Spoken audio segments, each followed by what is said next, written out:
प्रत्येकाला स्वतःच्या चेहऱ्यावर एक वेगळं तेज वाढवायचं असतं. कॉन्फिडन्स चेहऱ्यावर दिसायला हवे असं वाटत असतं. खूप जण असतात त्या खूप सुंदर असतात, पण चेहऱ्यावर तो ग्लो नसतो किंवा चेहरा तितका आकर्षक वाटत नाही. सौंदर्य हा वेगळा पार्ट आहे आणि मुळात प्रत्येकाच्या सौंदर्याच्या व्याख्या ह्या वेगवेगळ्या आहेत. म्हणजे एखादं सुंदर असू शकतं, दिसायला सुंदर असू शकतं, पण ते कॉन्फिडंट असेल याची काहीही गॅरंटी नसते. एखादा खूप कॉन्फिडंट असतो, सुंदर नसतो, पण तो स्मार्ट असतो.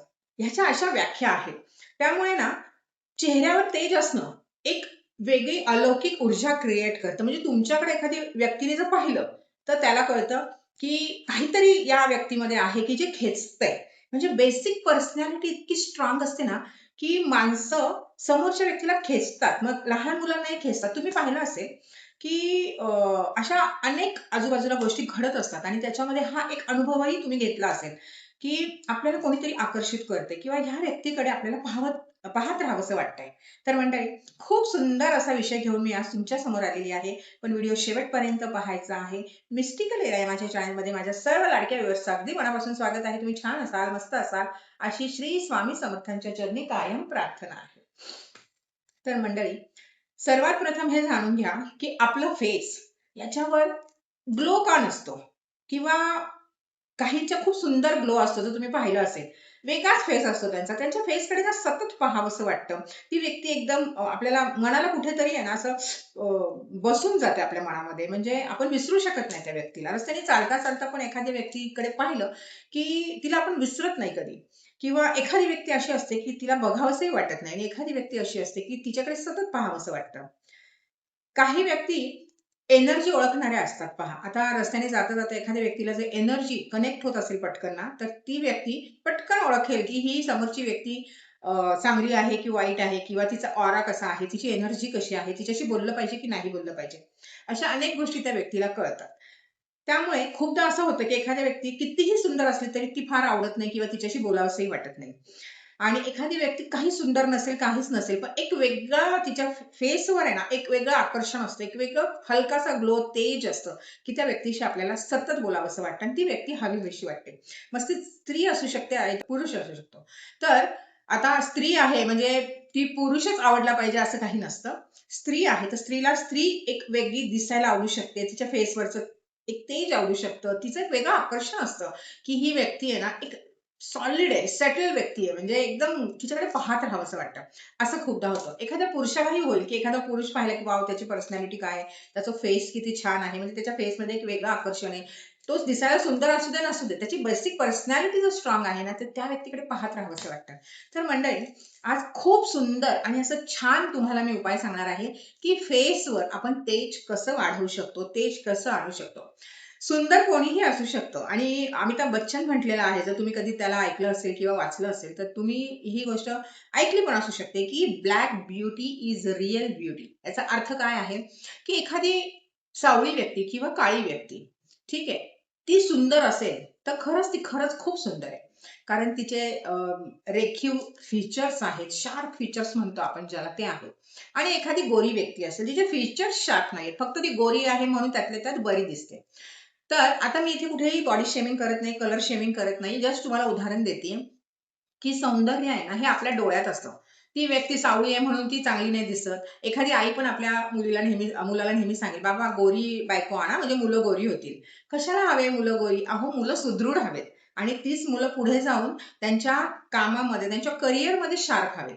मुलं आणि मुलगा मुळात सुंदर असण्याची गरजच नसते. कारण मुलगा हा पैसेवाला चांगला असतो. सुंदर नसला तरी चालतो, त्याच्याकडे पैसा पाहिजे.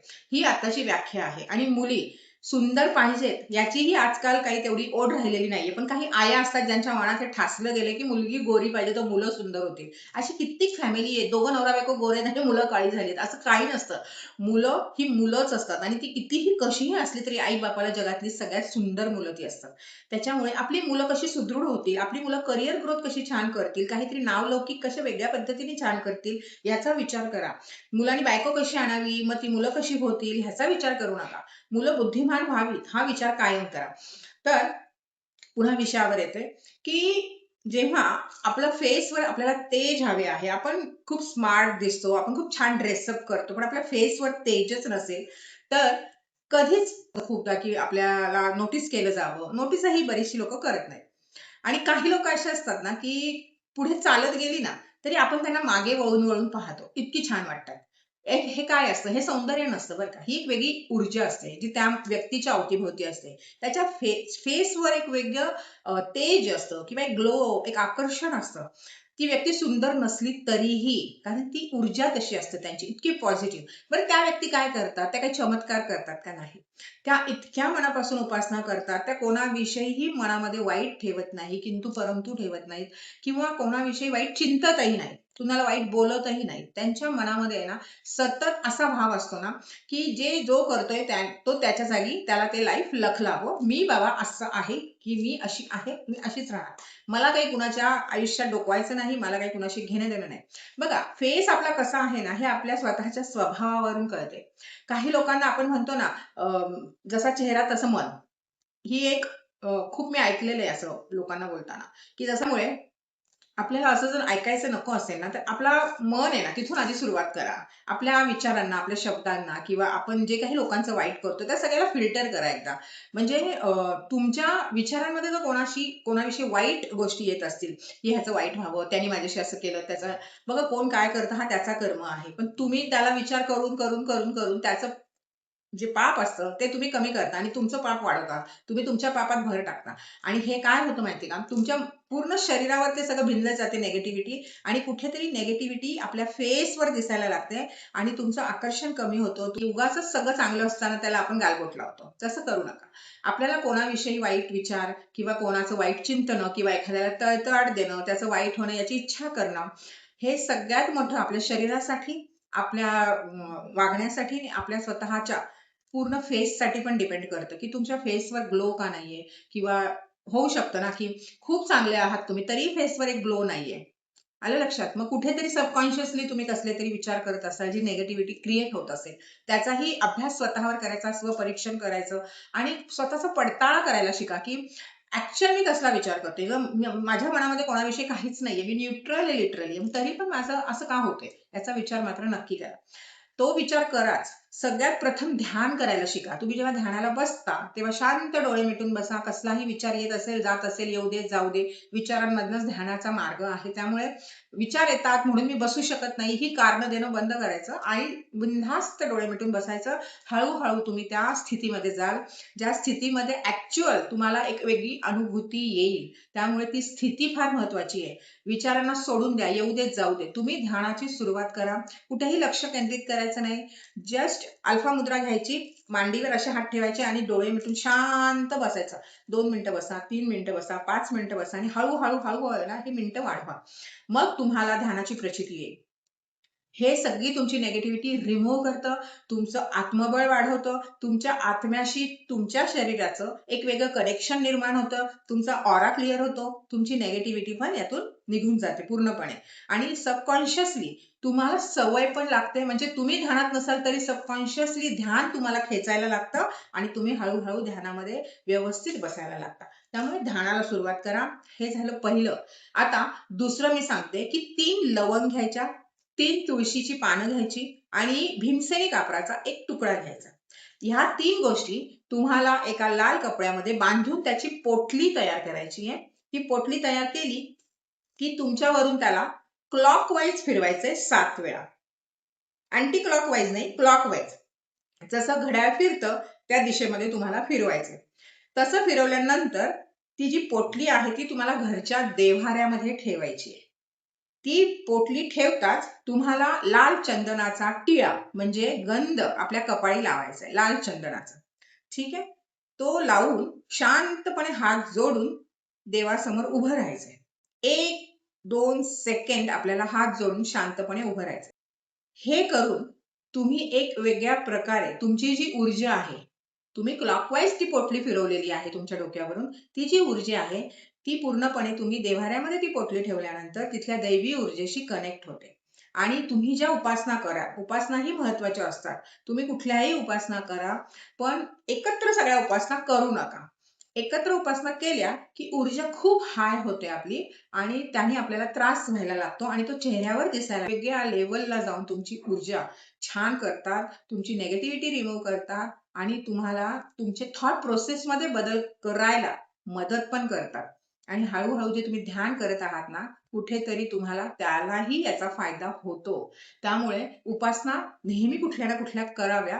ही जी पोटली आहे ती एका सांगितलं जसं तुम्हाला की आपल्या दैवी ऊर्जेशी कनेक्ट होते आणि उपासना केल्यामुळे आणखीन त्या उपासनांचाही त्याला एक कनेक्शन मिळतं आणि ते आपल्याशी जोडलं जातं सगळं. आणि हळूहळू 21 दिवसात तुम्ही पाहाल तुमच्या फेसवर एक ग्लो यायला लागेल. तुम्हाला स्वतःलाच ते सगळं जाणवेल. पाणी भरपूर प्यायचं. कुठल्याही उपासना करा पण पाणी भरपूर पित राहा. पोटलीचं एक लक्षात घ्या की पोटली आहे ही दर महिन्याला चेंज करायची आणि त्या ज्या वस्तू आहेत ज्या तुम्ही पोटलीमध्ये बांधलेल्या आहेत त्या वस्तू मातीमध्ये गाडायच्या. आपल्या घरातल्या कुंडीच्या कुठल्याही मातीमध्ये गाडायच्या. म्हणजे त्याला रोज पाणी दिलं जाईल म्हणजे त्या वस्तू तशाच्या तशा तिथे राहतील. पण एक आहे की त्यामध्ये जो कापूर आहे तो मात्र आपल्याला आपल्या देवांच्या समोर जाळायचा आहे. ते झालं एक पोटलीचं. आणि ही पोटली तुम्हाला दर मंगळवारी बनवायची आहे आणि पुढच्या महिन्यात पण मंगळवार पकडून तुम्हाला पोटली सगळ्या वस्तू परत काढून फ्रेश वस्तू टाकायच्या आहेत. सेम प्रोसेस करायची आहे. आता हे झालं पोटलीचं कम्प्लीट. आता सांगेन प्रत्येकाच्या घरात श्रीयंत्र असतंच असतं. तर श्रीयंत्र ज्यांच्या घरात आहे त्यांनी श्रीयंत्रावर आपण जे कुंकुम अर्चन करतो ते कुंकू जे असतं मोरपीस आणायचं बाजारातनं. ओरिजिनल आहे का आधी चेक करायचं. मोरपीस घेऊन आलात की व्यवस्थित त्याला जाळायचं. त्याचे जो पुढचा जो पंख असतो त्याला जाळायचं. त्याची जी राख असते ती तुम्हाला तुमच्या आपल्या श्रीयंत्राचं जे कुंकू असतं ते वेगळं काढायचं एका डबीत आणि ती राख त्याच्यात मिक्स करायची. आणि त्या राखेवर ओम नमो भगवते वासुदेवाय म्हणजे ते कुंकुम आणि राख मिक्स केल्यावर ती डबी हातात घ्यायची. दुसरा हात त्या डबीवर ठेवायचा. डोळे बंद करायचे. ओम नमो भगवते वासुदेवाय. ओम नमो भगवते वासुदेवाय. जितका वेळ 10 मिनिटं घेऊन ते बसायचं बोलत राहायचं आणि ती जी डबी आहे ती देव्हाऱ्यात ठेवून द्यायची. आणि जी पौर्णिमा येईल त्या पौर्णिमेला ती डबी पूर्ण रात्र, डबी काचेची असेल तर जास्त बेटर, प्लास्टिकची घेऊ नका, स्टीलची अजिबात नाही, तर काचेचीच घ्या. तर ते पूर्ण पौर्णिमेला तुम्हाला फुल मून मध्ये आपल्या गॅलरीमध्ये किंवा विंडोमध्ये ठेवायचं आहे. पौर्णिमेच्या दुसऱ्या दिवशी ती डबी घ्यायची आणि ते जे कुंकू आहे ते आपल्या घरातल्या सर्व देवींना लावायचं. जे अन्नपूर्णा असते, लक्ष्मी असते, त्यांना लावायचं आणि मग स्वतःला ते कुंकू लावायला सुरुवात करायची. आता ते कुंकू लावल्यानेही तुमच्या फेसवर एक वेगळ्या प्रकारचं तेज निर्माण व्हायला लागेल. कारण हे खूप अलौकिक आणि खूप वेगळ्या तऱ्हेचं कुंकू बनलेलं असतं. कारण जे मोरपंख असतं ह्याच्यामध्ये आधीच वशीकरणाची ताकद असते. त्याच्यामुळे हे जे कुंकू आहे ना हे तुमच्या मनाला तुमच्या म्हणजे जे काही मन चलबिचल असेल त्याला एक स्थिरता देतं आणि तुमच्या फेसवर वेगळ्या पद्धतीचं तेज वाढवतो, मोहक बनवतो तुमच्या फेसला. आणि इतर जण तुमचं जे ऐकत नसतील किंवा रस्त्याने कुठेही जाताना लोक तुमचं ऐकायला लागतील, तुमच्याकडे आकर्षित होतील किंवा तुम्ही जे काही सांगताय ते समजायला लागतील. तुमची आपोआप तुमची एक वेगळ्या लेवलची ग्रोथ व्हायला सुरुवात होईल आणि हे स्वतः तुम्हाला जाणवेल. मंडळी, आणि ते जर कुंकू संपलं तर पुन्हा अशाच पद्धतीने श्रीयंत्रावरचं कुंकू आपलं साठत राहतं. ते पौर्णिमेच्या दिवशी जरी तुम्ही बनवलं आणि रात्रभर पौर्णिमेच्या प्रकाशात जरी ठेवलं आणि सकाळी वापरायला चालू केलं तरीही चालतं. तर मंडळी, अशा खूप सुंदर 2 तुम्हाला उपाय दिलेले आहेत आणि त्याने तुमच्या फेसवरचं तेज वाढलं तर मला नक्की कॉमेंटमध्ये सांगायचं आहे की अशा पद्धतीने तुमच्या फेसमध्ये बदल झालेला आहे. माझे खूप फॉलोअर्स किंवा माझे जे स्टुडंट्स आहेत त्यांनी हे सगळे उपाय केलेले आहेत आणि वेगळ्या पद्धतीने त्यांचं तेज चेहऱ्यावर आलेलं आहे आणि वेळोवेळी त्याची प्रचिती आजही ते घेत आहेत. आता मध्येच माझी एक स्टुडंट मला माझ्या एका इव्हेंटमध्ये भेटायला आली होती. तिचा फेस मी फर्स्ट टाइम जेव्हा पाहिला होता ना तेव्हा एक वेगळं टेन्शन, एक असा हिरमसलेला फेस आणि वेगळा एक त्याच्यावर टॅन होता. आणि त्या दिवशी मी तिचा फेस पाहिला की वेगळाच ग्लो तिच्या फेसवर, एक वेगळंच ती दिसत होती, म्हणजे खूप सुंदर दिसत होती. आणि ह्यानी मला फार आनंद झाला की माझे स्टुडंट्स माझ्यावर विश्वास ठेवून ह्या सगळ्या गोष्टी करतायत. तुम्हीही करा, तुम्हालाही अनुभव येईल, नक्की अनुभव येईल. आणि अशा पद्धतीचं तुम्ही काही करताय का तेही मला कॉमेंटमध्ये सांगा. कॉमेंटमध्ये यासाठी सांगायचं की वाचायला आणि तुम्हाला उत्तर द्यायला हे मलाही आवडतं. त्याच्यामुळे कॉमेंटमध्ये नक्की सांगत जा की तुम्हाला अजून कुठल्या विषयावर व्हिडिओ हवे आहेत, तुम्ही कुठून हा व्हिडिओ पाहत आहात आणि अशा प्रकारच्या साधना तुम्ही या पहिले केल्या आहेत का, मला नक्की कॉमेंटमध्ये सांगत जा. तुम्हाला माझ्याकडनं नक्की रिप्लाय मिळेल. मंडळी, खूप सुंदर असा हा व्हिडिओ मी तुमच्या समोर घेऊन आलेली आहे. याला जास्तीत जास्त शेअर करा. तुम्हालाही आवडला असेल तर लाईक करायला विसरायचं नाहीये. कॉमेंटमध्ये तुम्हाला मी सांगितलंच आहे की मला तुम्ही कॉमेंट देत चला, आणि जे अजूनही मिस्टिक कलेराशी जोडले गेले नाहीयेत ना, त्यांनी लवकरात लवकर मिस्टिक कलेरा चॅनलला सबस्क्राईब करून बेल आयकॉनचं बटन दाबायचं आहे. म्हणजे असे रहस्यमयी तुम्हाला युजफुल असे व्हिडिओ मी कायम तुमच्या समोर घेऊन येत असते. त्यामुळे लवकरात लवकर मिस्टिक कलेराशी जोडलं जाऊन मिस्टिक कलेराचे मेंबर बनायचं आहे. तर मंडळी, पुन्हा आपण लवकर भेटू. तोपर्यंत